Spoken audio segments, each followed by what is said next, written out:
Nice. I'm always worried importing a new media file. It's going to be blaring at like 500% audio, because let's be honest, that's just how it is. But welcome back, everybody. A brand new match starts up here for the round of 8. Now, I want to once again super reiterate that the matches, the order they are being played today does not reflect their order on the bracket. If you want to see the bracket itself, check out that Wikipedia link that's been linked in the chat.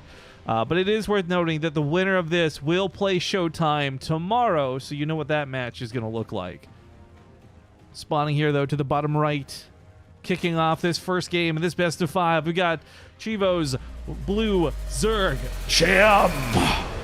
I'm not sure what happened with my voice there. Let's try and fix that better. For this guy in the top left, the European attacker, we do have the Polish Red Protoss, Gerald.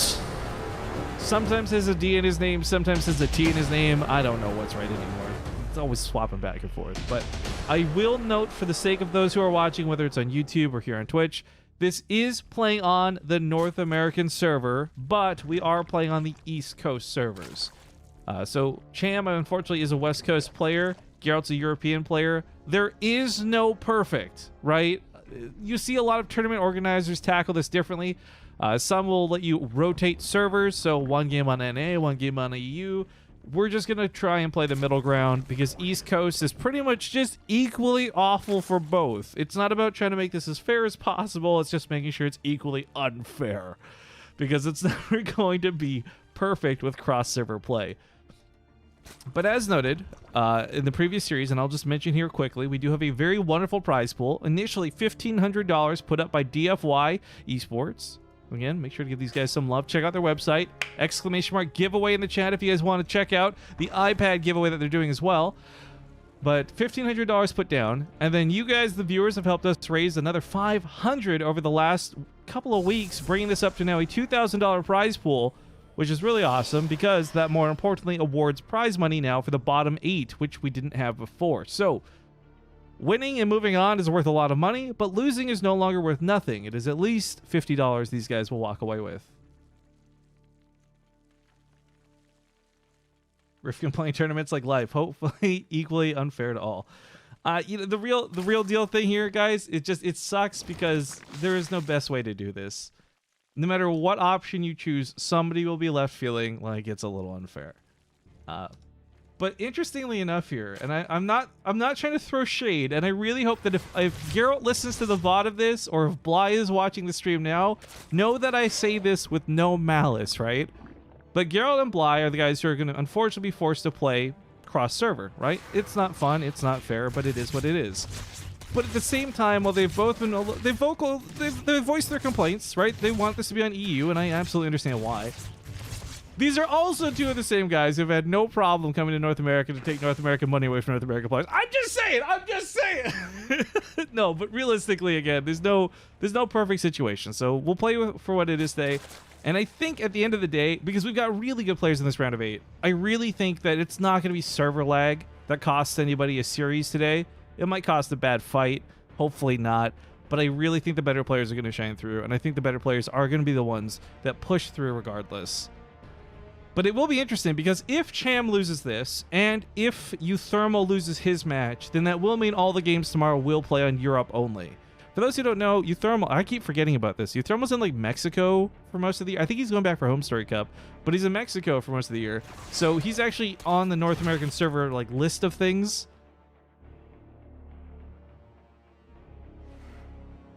But okay, he's scouting adepts. Poking around. I guess I gotta get back in the mindset of Zerg. We've been watching so much Protoss today. I actually just had a brief moment at the finish speaking, like, wait a minute, why is there Zerg? But Cham's got a lot of queens out, and I don't think this Warp Prism is going to be too much of a problem. Gerald's doing some pretty standard stuff with this. Dark Shrine's finished up. You know, this gives you one of two options. You know, with the Dark Shrine, you can make Dark Templar, and you can hope that they don't have detection and maybe be a bit of a dick with cloaked units, but for the most part, this Warp Prism is going to make 4 Dark Templar, they're going to turn into 2 Archons, and then we're just going to see some harassment. And really nothing more than that most of the time, because while Gerald does all of this, it buys him time to expand to get further ahead back on his side of the field. Hey Tom, good to see you, dude. They focus on the Roach Horn, which is an odd choice. It's a little bit risky to do here because as you can see here, the DTs are getting low, but he does snipe it off at the cost of one of the DTs, however.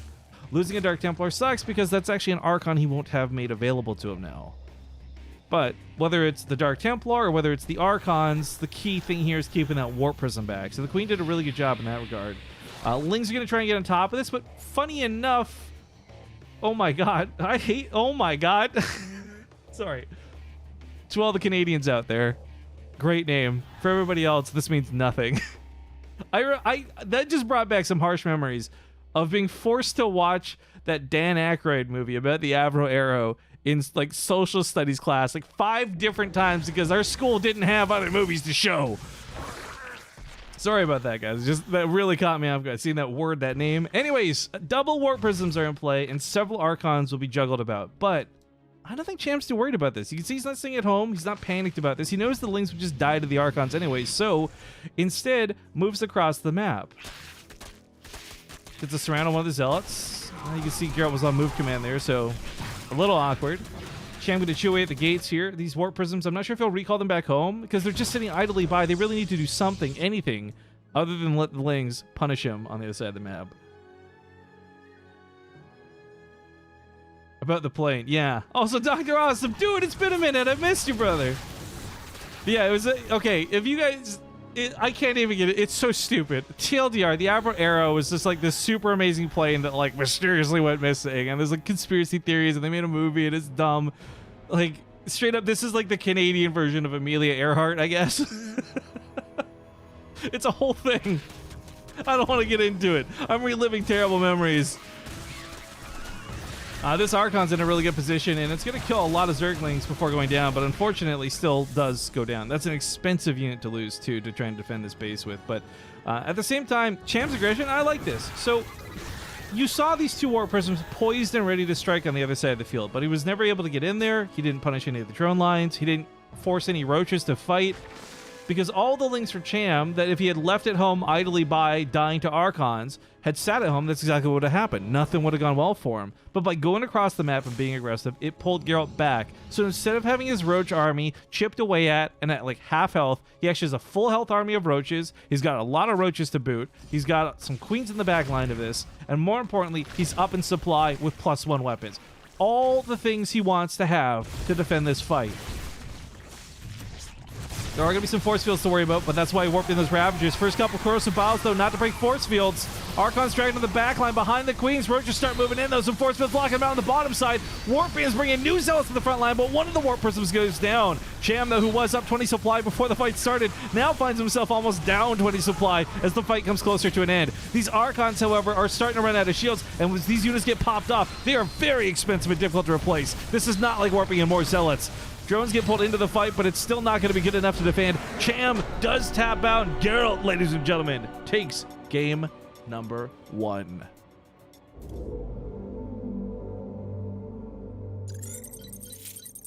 Oh, nuts. So close. All right, well, maybe not perfectly timed. Still looks smooth. Thank you to the folks over the DFY team for putting all this together. Game number 2 kicks off, spawning here to the bottom right side of the map. It is the player up 1-0. The European Gerald. And at the top left, we have the Blue Zerg. His opponent, it is Cham.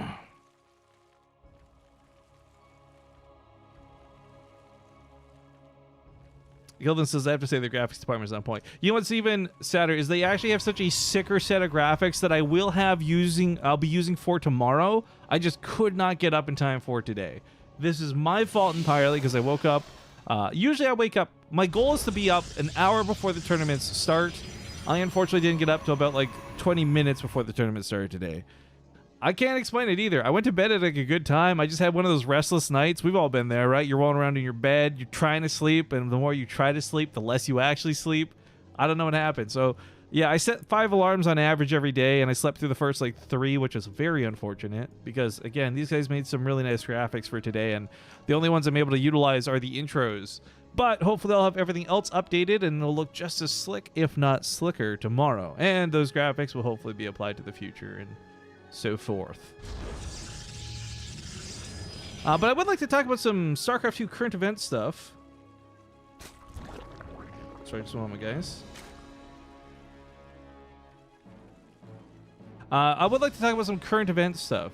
Because this was actually some... Of all the news that I've seen throughout the year, this one was probably a bit of the most bummer one for me. For those who didn't see, Adrian Harris recently tweeted, and this was on Reddit all day yesterday, so hopefully many of you did see. Adrian Harris, a name you might not recognize, has put in his like 2-week notice. I guess like last Friday was his last day at Blizzard. And Adrian Harris was actually a really good guy. I didn't always agree with everything he decided on and WCS team decided on, but you know, they were always working really hard behind the scenes. They were always putting on really good shows for us as viewers and fans. And I know Adrian was actually a really big part of that. Again, one of the kind of unsung heroes because he's not in the front stage. He's not the host. A lot of you won't know that name or that face, but the esports team lost a pretty good guy. But it doesn't sound like the wording of him leaving sounded more like he left for better things, not that he was like fired or it was like a dramatic thing. So, you know, best of luck to him in the future. So that was a pretty important thing to note because next year's WCS, I'm not sure who's in charge of it or what's going on. But Adrian was like a really good guy for that system. So I'm a little sad to see him go. But this is not meant to be like everyone take a moment of silence or press F to pay respects. Just an interesting update to say the least that I don't think I want everyone missing out on. Because, you know, I do a lot of the behind the scenes work too. So do people like Dares and many of the people we work with. I think it's worth giving the right people shoutouts. And that guy did a great job for Starcraft too, honestly.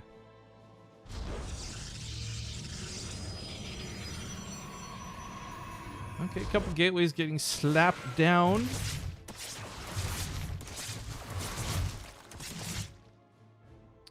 Nice. That was actually a really good creep tumor tonight. Sorry, I was waiting to see if the Adept was going to die or not. But picking off that creep tumor with the Adept, I still might lose anyways due to the links. Going to slow down the spread of creep a little bit. Something that's very difficult to do against good Zerg players. And Cham actually does rank as a good Zerg player. It kind of occurs to me just now that since we are casting this at a European time, there's a good chance most of you European fans out there might not be too acquainted with Cham. But I would actually rank Cham as one of the best North American Zerg players right now. And he is not exactly, you know, Cyril. He's not going to be winning WCS and BlizzCon single-handedly anytime soon. But he is, without a doubt, one of the best North American Zerg players at current. So this is not going to, you know, the fact that Gerald's up 1-0 in the series, to be honest, is actually impressive to me. But Gerald also, I did throw that little bit of a joke shade earlier, but to give him some proper credit too, Gerald actually comes to North America to play in a lot of our events. And while he doesn't win every single North American Open we host, we do regularly see him in the finals or the semifinals. I mean, for those who do watch all of our stuff, because you are crazy fanatics, maybe you're watching the VOD of this later because you couldn't catch it live. How many times have we seen Gerald versus Vindicta, right? Like, we've seen so many good matchups in North America out of Gerald. Oh, this was nice. Comes in, fries up one of the queens. There's no Spore Crawler here. 2 queens remain to try and push off that 3rd Oracle, but Cham, he holds for now. This was a little spicy, actually. I was worried that as the queens backed away that was a little bit too much leeway, and that Geralt would then kill like another 7 drones, but only getting 3 for now. You guys want to bring up me not bringing up Scarlet? Look, here's the thing, guys. Scarlet's a good player. I'm never going to argue against that. But Scarlet has spent more time in, like, Korea and China than in Canada, to my knowledge. I gotta be honest, I don't really rank her as a North American Zerg player in my brain anymore. Kind of like, you know, everyone moves around the regions, right? You know, Polt, America versus Korea, Scarlet all over the place, too. When I say Cham's one of the best North American Zergs, I'm definitely thinking of comparing him to others that are still actively in North America. I'm thinking more like Silkies and what have you, you know? So I'm not trying to pay any disrespect to Scarlet by not name-dropping her, guys. And I totally see your argument, but just explaining my side of it, too. Now, oh, Cham gets one of those Oracles. He's going to get 2 of the Oracles. Great micro here with the Queens. 4th base has been reset, too, but okay, that's still going to go down. 2 Adepts going to get a couple of drone kills, but I don't know how much more they're going to get than that. Roach and Queen on the job for the defense, but it's still 1 shot for the drones when they shoot. Yeah, this went from like what should have been 3 or 4 to like 7 or maybe even 8. Just 7 for now. Losing 2 of those Oracles, though, made that really not worthwhile. If that was just the Adepts trading out for those drones, oh, great for Geralt. But losing 2 of the oracles was tough. I guess the adepts did get a good scout, though, having confirmed that it is a lair. And we have a Nidus Swarm and Swarmhouse. I hate this style personally, but I think that when executed properly, this is actually a really strong way to play. The Swarmhouse obviously are an aspect of the game everybody has frustrations with, but the Nidus Worms being what they are, you know, that left, right, up, down, can you keep up with where the Nidus Worms are going?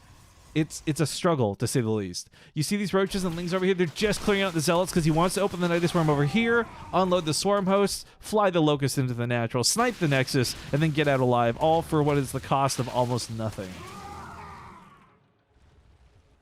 Is Special Korean then? Yeah, I think so, absolutely. I would classify Special like amongst the Korean players. I don't know if you guys are aware of this. There are Korean players who are scared to play against Special. I'm not going to start naming any right now, but there are some players who will straight up refuse to play and stuff, like if I invite them, if they know Special's playing in it. Like, Special is not a joke or anything. He's a really good player, and in terms of like ranking amongst the Koreans, there's no question that he does.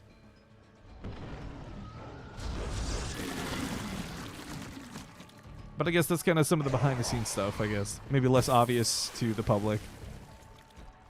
Although I think if you just watch Special play, it should be fairly obvious. Oh no! Oh no! Oh no! He's gonna lose so many Swarm hosts to miscontrol!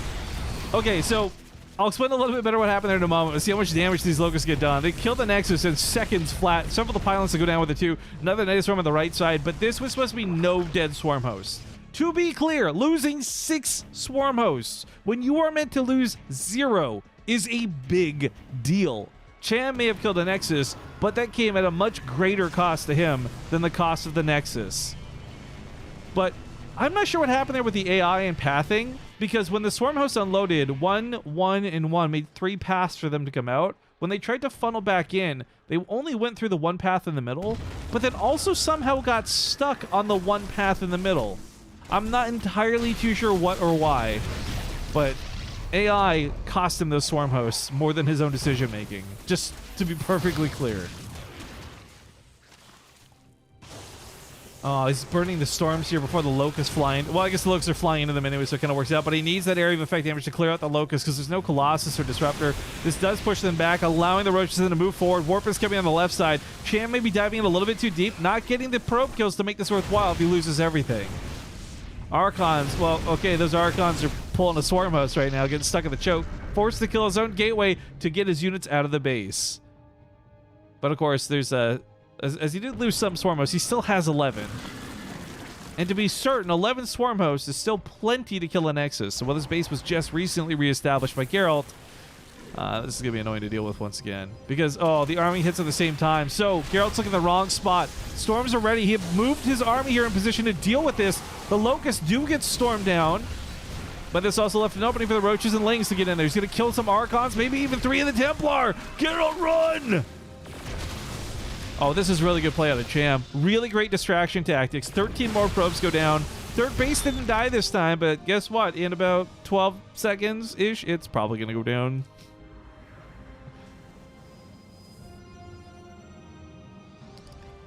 This is a really tough defense for Gerald, and not a position he wants to be in. He was, past tense, handling the Swarm hosts, or the Nidus Swarms really well early on. You saw Zealots pre-positioned. You saw Void Rays dealing with it. By the way, at the same time, Cham is dealing with these storms, dodging out greatly. But I love this, because if he was just using the Swarm host, his damage here is really ineffective and not worthwhile.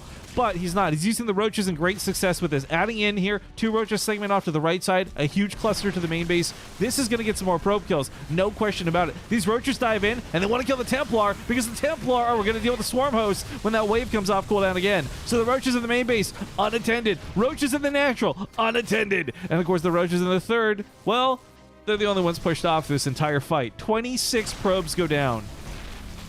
This is, we actually almost have more probes dead than are currently alive mining. This is not just unacceptable. This is a lost game for Geralt at this rate.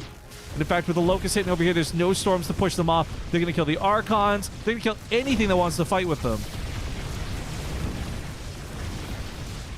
Yep. You know, it's a good thing Geralt took game 1, because he's certainly not taking game 2.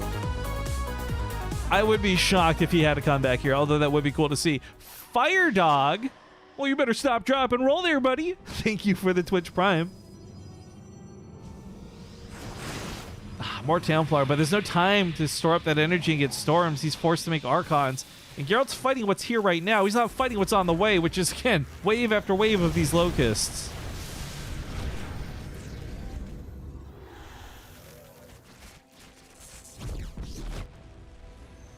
The Snowstorm's gonna bro too. What did he he recalled to the natural? I guess the leapfrog over the roaches? That does create a concave, which is cool. But you know what? I haven't really tunnel vision on the front lines. So has Gerald. Nobody except Cham knew that there was Broodlord and Fester coming out behind this. And let's say these roaches are cleaned up. And let's say even hypothetically the swarm hosts are dealt with. Oh my god, he's gonna escape everything in the Nidus Worm. Cham's actually gonna get out of here scot-free. Oh, that is so tilting! That is so much worse than a recall. That is so much worse than Medivacs. That is bullshit!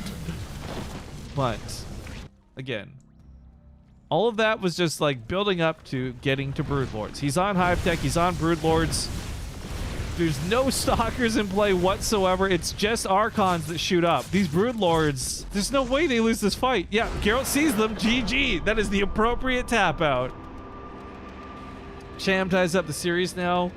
1-1. This is, of course, a best of 5, so possibly many games happening today. We've got 4 best of 5s. This is the second best of 5 of the day, and the third game in this series. And hopefully that's going to catch everybody up tuning into the live show. But if you're watching this on YouTube later, this was an easy path to follow, so pardon me as I accommodate these live fools. To the bottom right, Spawning Blue just tied up the series and won that last game. We do have Cham. And to the upper left, we have the red Protoss, none other than Geralt. And of course, they're both presently using the new War Chest skins. They look fantastic. I think the effects on the Terran are without a doubt my favorite part of the new War Chest.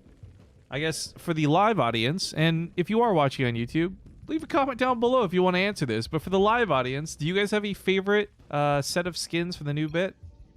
I think Terran's definitely my favorite. The glowy blue effects, like the afterburners on the Medivac and the Reaper jump packs, for me, just sold me on that skin set easy peasy. I think the Zerg looks good. I think the Protoss looks good. The Protoss Archons, in my opinion, look the coolest. But for me, it's all about that Terran. I don't know. I'm a little biased. What can I say?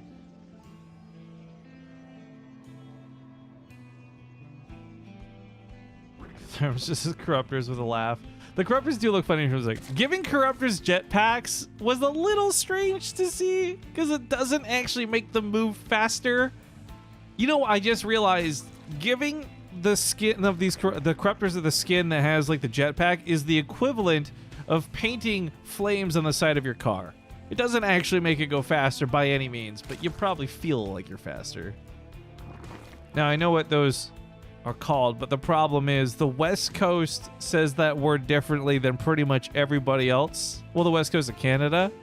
So if I were to say this word out loud, it would be nonstop making fun of me for the next few minutes. So I'm dodging it quite artfully, I would imagine.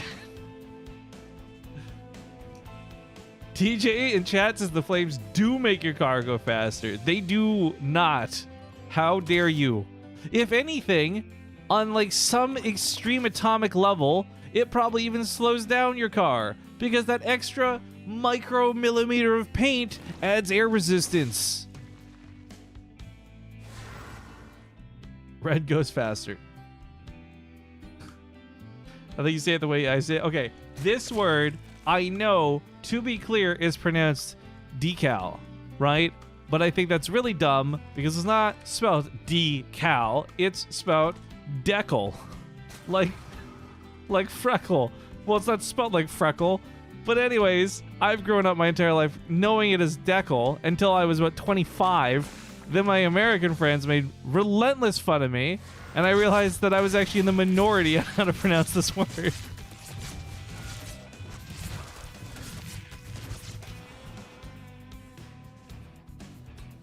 Yeah, no bully. Please, no bully. Poor Canadian boy, no bully.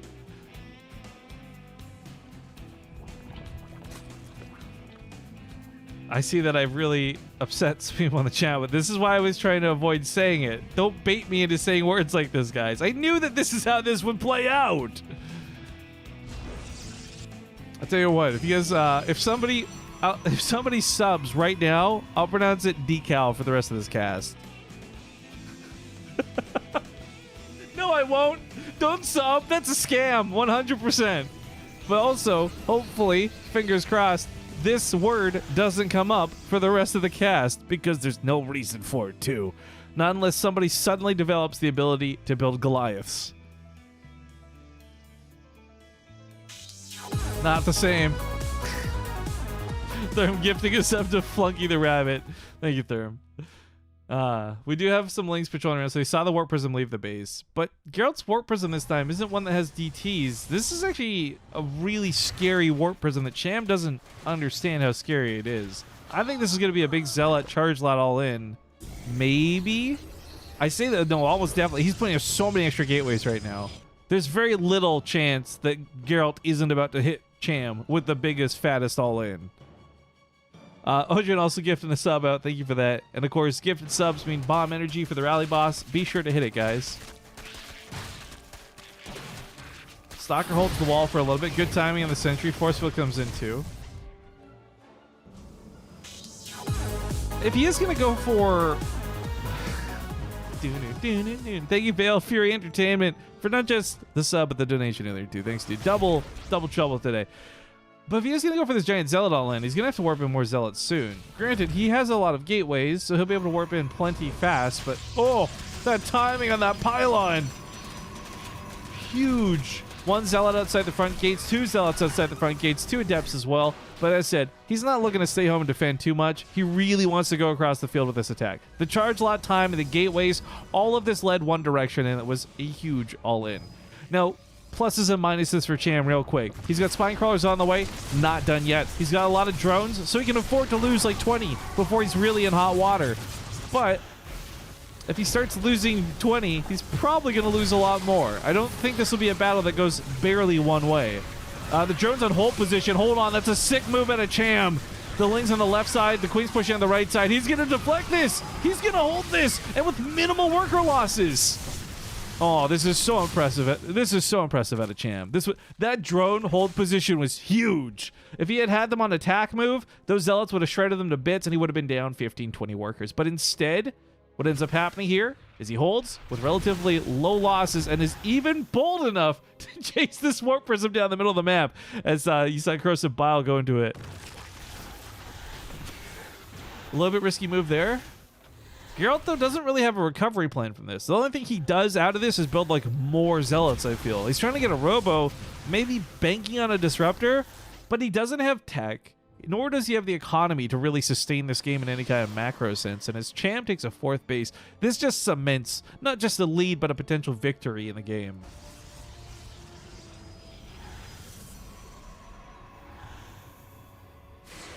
It's actually a really good... that defense didn't look like that much on the surface, for real. But Cham's defense there was super. That was like really good. And this time around too, there's gonna be the spine crawlers done. Those weren't finished for the first fight. I guess the key difference between the two is that there are gonna be disruptors involved in the next fight. Whether it's defensive or aggressive, Gerald's gonna have this one really explosive popping unit. But let's say, hypothetically, there are 3 disruptors in play. And let's say, beyond that, okay, this is a good pickoff, but let's say beyond that, those 3 disruptors actually get pretty decent shots, which I don't imagine they would. But let's say they do. Cham still has 74 army supply. He's got 28 Lings, 20-something Roaches. Even really great disruptor shots still might not be enough to equalize the numbers here. Brute force is the name of the game, and with him not... Okay, look, Cham lost the hatchery, but he didn't lose drones. So he doesn't have to spend larva and time remaking more workers. He gets to dedicate purely to army, which is why he is so far ahead. And I mean, the income up to this point, too, has just been a big factor. What is this tournament, by the way? This is the DFY Star League. This is the round of 8. We had 4 groups play out about 2 weeks ago. And to be honest, this tournament was supposed to be concluded 2 weeks ago, but things happen, schedules suck. It's what it is. But we are finishing it today and tomorrow. It's been a really fun tournament up to this point, too. I still think if you get, for anyone out there who remembers, Bly TLO, the second time in their group, was probably still like one of my favorite series of this entire tournament. Showtime and Harstem was pretty good just now, though. Oh, the Banelings managed to artfully dodge the disruptor shots. They get through here to the main, and while they don't do a lot of damage to Stalkers, all those Stalkers have lost their shields. An ineffective EMP, but still, the damage remains too much. The units bust them through. Absolute brute force out of Cham. 87 army supply. He's even got +1 on the Lings. I didn't even catch that till just now. +1 on the Lings. Numbers of roaches seem unstoppable. And even though these disruptors are trying to get the shots off, it is proving easier said than done. GG. Cham takes the lead 2-1 in the series. That problem a lot. Things just flopping out when I don't want them to. Woo! All right, ladies and gentlemen, it's game number 4. This could be it. He is down and on his last life to the bottom right. It is the blue Protoss Gerald. He took a very strong game 1 of the series, but bouncing back to back to the top left is the red Zerg, Cham. Of course, Cham, hailing from that Mexico, I guess we'll call it region, kind of North America. Point is, if Cham advances on to the semifinals, then we will have more of this awkward cross-server play for tomorrow. However, if Gerald bounces back, wins the series, not only does he become the pride of Poland, he also will guarantee more Europe versus Europe matches tomorrow and hopefully less headache. But we should note as well, same thing's happening for the next series. Euthermal versus Bly, TVZ best matchup, without a doubt. Fight me. You're wrong. TVZ is the best matchup. I love it so much. That's coming up next, and that is unfortunately still going to be cross-server play, as Euthermal is not currently in Europe, as we are so used to him being. There's actually been quite a bit of a change-up over this past year when you think about it, right? Like, you kill Zur, move to Netherlands. He's there, like, Europe full-time. That's still weird to take it, get used to. TLO, you know, fully Canadian, married, has, like, that child with Whiff, who, by the way, if you guys don't follow TLO, he's, like, the cutest dad on Twitter, straight up. He's so proud. But yeah, there's just been a lot of change-ups through regions. You got all these North American players going to Korea. It just isn't as black and white as it used to be, and it's kind of hard to keep track of everybody. What is this clip? Rifkin bullies Twitch staff, not clickbait. I feel like anytime you put not clickbait in a title, it immediately makes it clickbait. Am I alone in this one? Are you not doing map intros anymore? No, I've got them recorded. I just haven't, honestly, I just haven't made them. I've been prioritizing World of Warcraft a little bit. By the way, I know many of you will not care, but I just want to take a moment to gloat while I have several of my friends and audience here. This weekend, I finally got the Epic Priest weapon. Some of you know the name, Benediction, but I know it more as Anathema. I did the quest on stream. It was really stupid and epic and fun, and I am just having the best time with World of Warcraft right now in my downtime. So, to be clear, I should have map intros completed and done. I don't, because I'm cheating on you with World of Warcraft.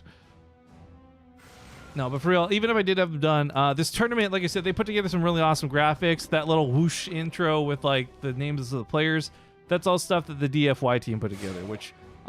again, they've made this. I love this thing. To be honest, I'm gonna like ask them when we're done if I can copy this. Like, I actually really like the way this looks. But they've done some really slick things, and I really like what they've done. So even if I had map intros, I wouldn't be using them right now to begin with. Get Mari on speed dial. He got his hands on the shaft of that staff. You betcha. Actually, again, your boy Rifkin is doing you proud, guys. Many of you will not care, and I, to be honest, don't even care that much. But I am like one of the top ranking Shadow Priests on my server. No big deal. And I've been doing this without an epic weapon. Now I have the epicest of weapons I can get access to for the entire game. Your boy's gonna be rank 1. Just wait for it. And this is on that stupid tryhard streamer server with all the other people. I'm gonna represent. If I could ever log in. Oh my god, the queues have been so bad lately. Anyways, enough about World of Warcraft. Put that off for another time. Cham and Gerald, this time Cham, you know, he's not really had to do anything too crazy in the last couple games. He's pulled off some really well-executed defenses and fights. For the most part, it's been on Gerald to make the moves. Of course, game 2 is a little bit of an exception there with the Nidus Worms, but I'll expand on that later if we see Night Swarms again this game. But the Zealot all-in was not like Cham's choice, right? That was Gerald's choice definitively to decide the pacing of that game. Cham just went with it and defended and played appropriately. Zerg's in a pretty good spot, and I'm not going to pretend to try and give them any fairness here. Zerg's bullshit, Zerg's broken, Blizzard, please nerf Zerg. But, that being said, we still do see Zerg lose. It's not so broken it's impossible to lose. I think what we're just seeing here is Cham really is making the most of everything, and I'm not trying to write off his wins. He is making good decisions with a race that is a little strong right now. So Gerald, it's more to the point where I'm not trying to call balance wine here, but just explain Gerald can't afford to make mistakes. And I think with that Zealot all-in, it was a little bit awkward to begin with. It was certainly far from flawless. One of my favorite players for big Zealot all-ins actually is Neeb. I swear to God, Neeb can't mess up. When he decides to do that build, I've never seen him mess it up. But I mean, that build's also not guaranteed win, so whatever. That's why you don't see it all the time.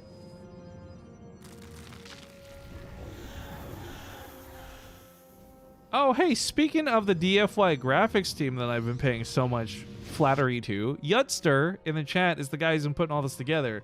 He's also the one who's going to be a little sad that I didn't update all the graphics because he sent me so many nice new ones.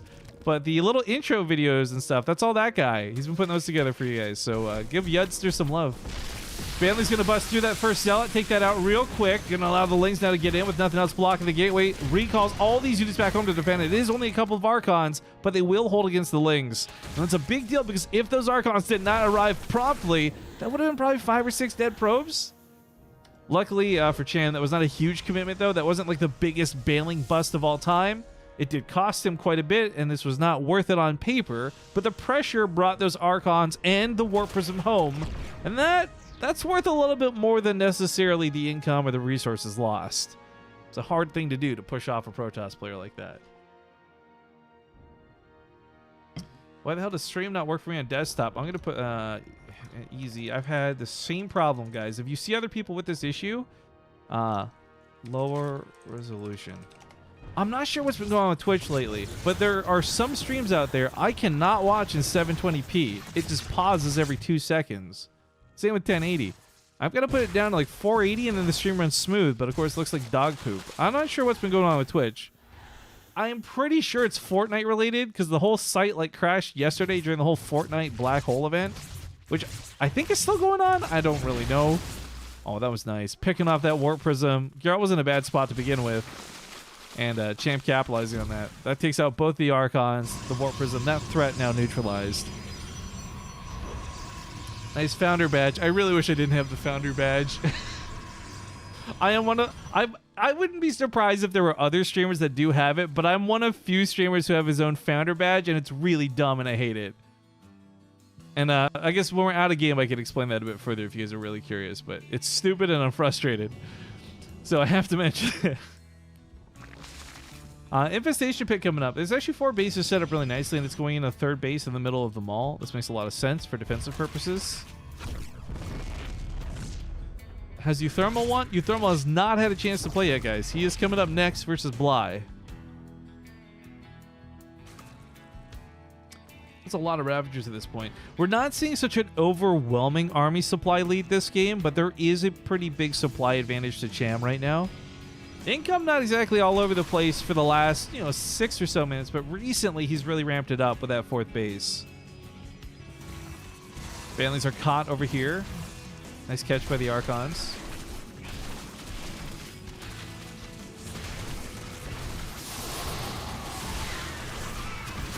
Crossbow's breaking the shields. More Banelings coming to the backside. These force fields are going to be oh so essential to keeping those from detonating.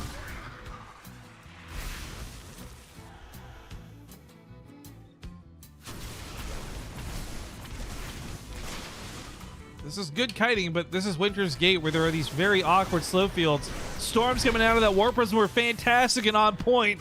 I think they killed all but like 4 of the Banelings. Cham's playing this stop with a lot of Banelings that if they get to connect, they're going to do a lot of damage just because they splash, not because it's hitting Zealots per se.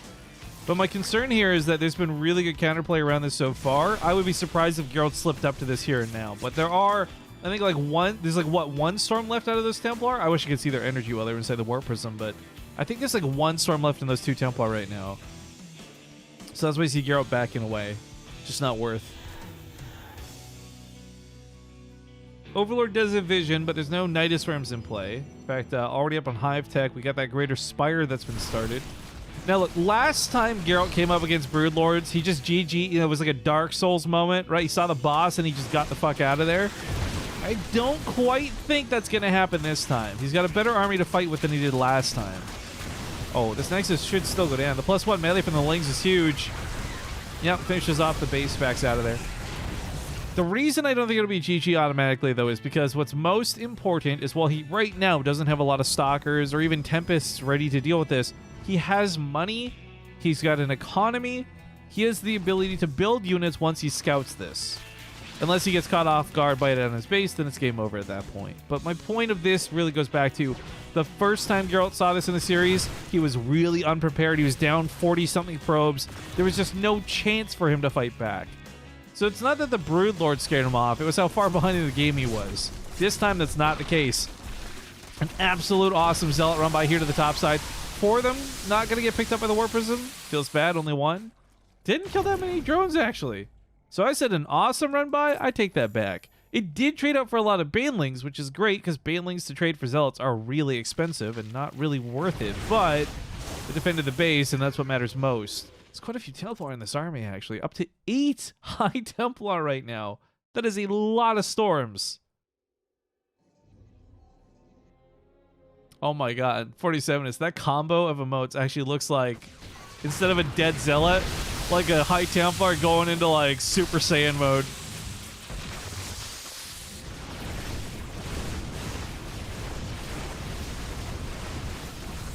Alright, picks off the base, warps in Zealots to the main.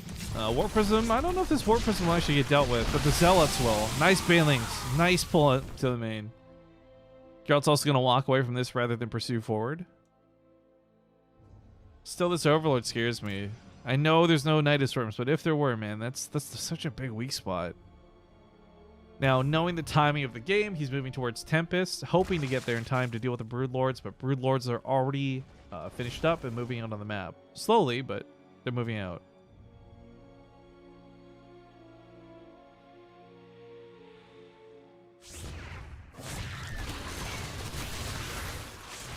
Well, this army's going to get caught from the backside. Force fields are going to cut this off. Best case scenario is he trades out for some of the High Templar, but not a best case scenario at all. Cham gets massacred with the initial fight here. Corruptors dive through to the front line, but there's absolutely nothing for them to pick off right now. But it is good that he dived forward with them rather than get caught off guard by Tempests, which, again, I think are on the way eventually. 2 Stargates ready to pump. Right now, he doesn't really need them, though. 47 it says, to be fair, Templar do the fusion dance. To be fair, you are correct. They do the fusion dance, which is always funny. On that note, actually, someone remind me before the stream is over today, in case I forget to tell the funny story about Raynor, someone remind me to tell a funny story about Raynor when we get to his series. That is a lot of Broodlords. And of course, they look super cool with their Cerberus skin. Those jetpacks that add no speed bonus whatsoever. And I just realized, I never caught this before. They got like little like walkie-talkie antennas at the top of their head too. I guess that's what's controlling them and telling them what to do. The little lights give them like the extra eyes. Those Broodlords look pretty cool. Always microing them too, trying to really maximize the range here. There's an attack over on the left side of the field while this goes on. I believe it's just a couple of Zealots running by. Quick peek. Yep, easy peasy. Picks off and pulls out the drones. Cham continuing to give chase. There are currently no Tempests to counter this here, but there are Tempests out in play. Now the warp into the main. That's a lot of Zealots. Oh man, Cham's got to balance this, and I don't know how he does. Right now, there's nothing to defend the main base, and he's maxed out in supply, so he cannot build more Roshis or Lings at home. You know, one of the great things is getting maxed out quickly feels good, but then you realize, oh, I can't actually do anything to defend stuff like this. So the Greater Spire does fall. No more Broodlords following this up. But we do have Caustic Spray, Banelings, Roaches hitting that southern base. I'm not sure if this is going to kill the Nexus. Yes, this should kill the Nexus, I think. Yeah, he's going to get the Nexus. 18 probes go down with this too. This was a nice blow to Geralt's economy, but we are in the late game. There's a lot of bases and a lot of workers, so not exactly devastating damage yet. I do love the use of Corrosive Biles as a means to deal with the Warp Prism, as the Roaches clean up those Zealots. But the Warp Prism does not die and survives a little bit longer. Mothership's next up on the docket here for Gerald. I don't know about this, though. We're at this point in the game where we're seeing some pro players completely cut the Mothership out of their build.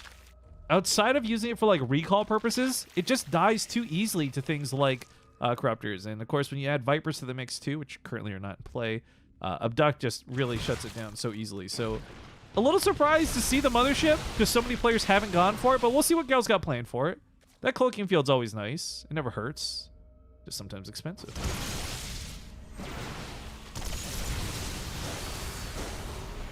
Actually, I really hate that what the Mothership has been neutered to over the years.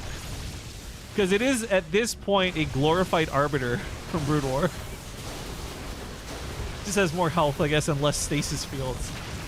But, oh, that was a nice stack up there. So, to explain Gerald's awkward positioning, he wanted to stack his units up to get the most out of the recall, because recall does have a very small radius. But by overstacking them like that, it allowed him to get more units out alive, which is great. And as you can see here, now bounces back here with the Stalkers. Oh, this is not going to be a Zealot run by. This is going to be straight up Archons on the top side. This is going to be, I think, I don't know if he can defend this really well. Roaches come back to respond, though. Ravagers brought with us, too. Roaches and Ravagers are the mobile part of this army. Gerald's making a lot of right moves by picking off the far sides of the bases, like hitting top right, then hitting bottom left, etc. Because the Broodlord army, oh, it's strong, and it's going to win a lot of fights, but it also has no means of, like, maneuvering between bases so easily.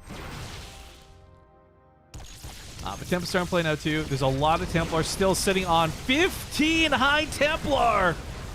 Gonna give a quick reference shout out to King Jesse from the other night, but 15 High Templar is a freaking lot of Storms. My fear for this, though, is by investing so much in Templar, he doesn't really have a lot of proper support staff units, right? Like, there's no Zealots on the front lines that you can sacrifice, no Archons ready to chill and blast away at the Corruptors that dive on top of the army, relying so much on spell power, and I don't know if it'll be worth it or not. Obviously, we'll find out as time goes on. Drones are getting massacred all over the place. 21 have gone down. 48 remain. Cham is nowhere close to that maxed out army anymore. And a couple of Fungals, a couple of Infested Terran desperately trying to keep these Broodlords alive, but he's losing out on almost all the Broodlords at this point. 3 remain. 2 soon to remain. Not worth. I mean, this was tough. He lost the Tempest, but at the same time, he took out all the Broodlords, resetting the count there. Greater Spire, was that ever rebuilt? That's actually oh, no, it wasn't. So there are no more Broodlords. It is just a ground army right now. I don't know if Cham can do this.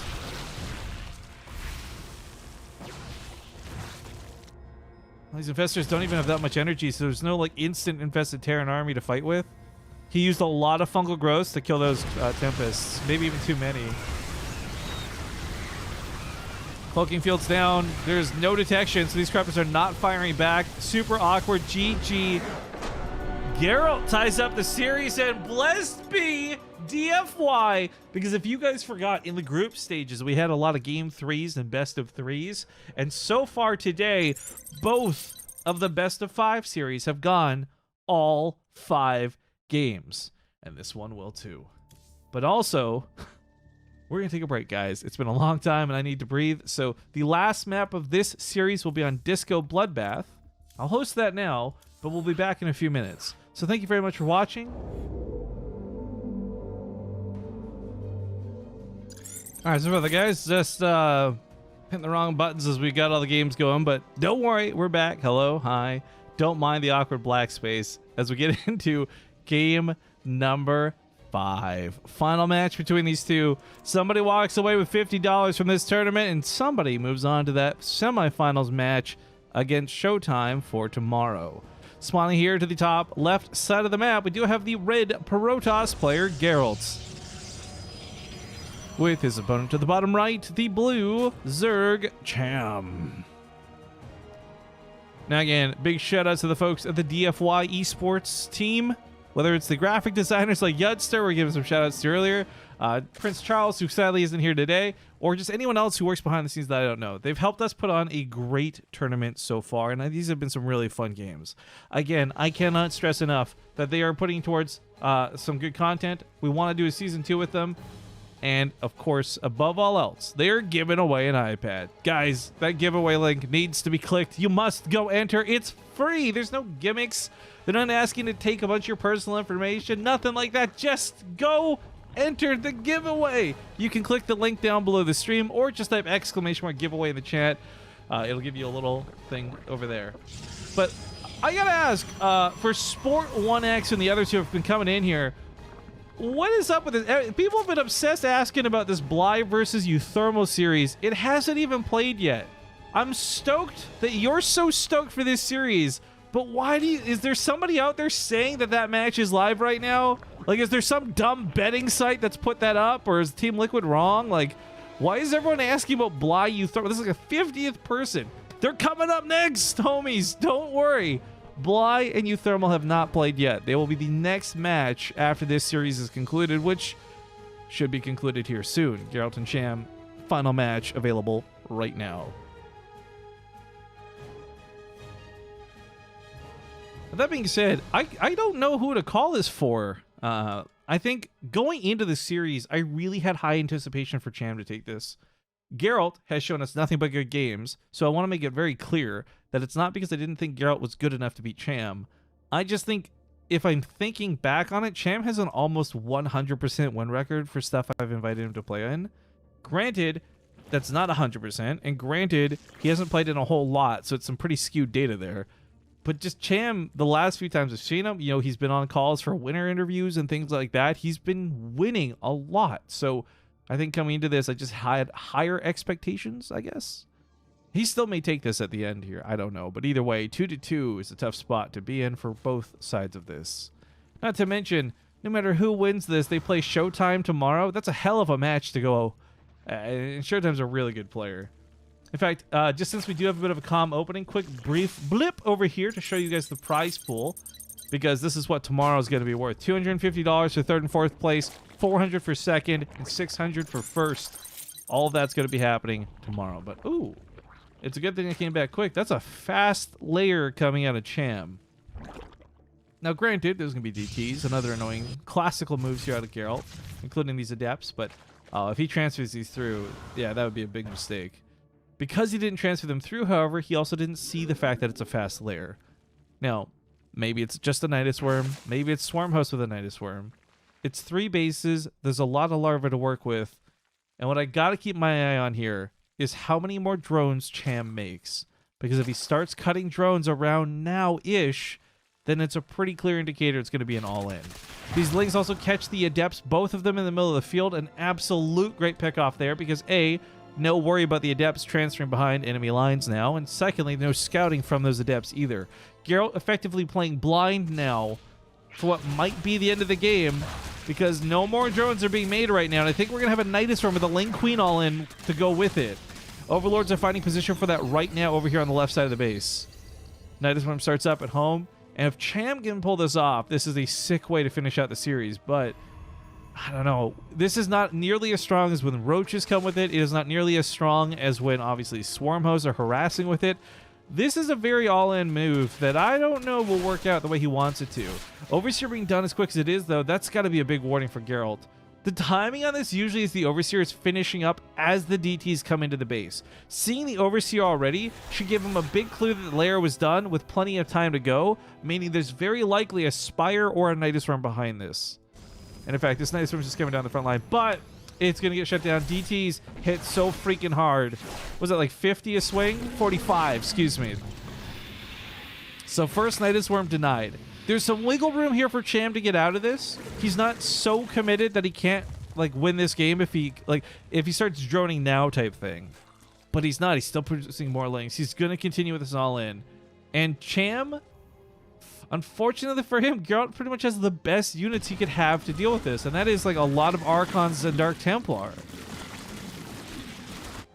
Now, I firmly believe that this is supposed to be a distraction, but the Queen's coming with it? Okay, there we go. I was going to say, with the Queen's coming with it, makes me confused as to what this commitment's for.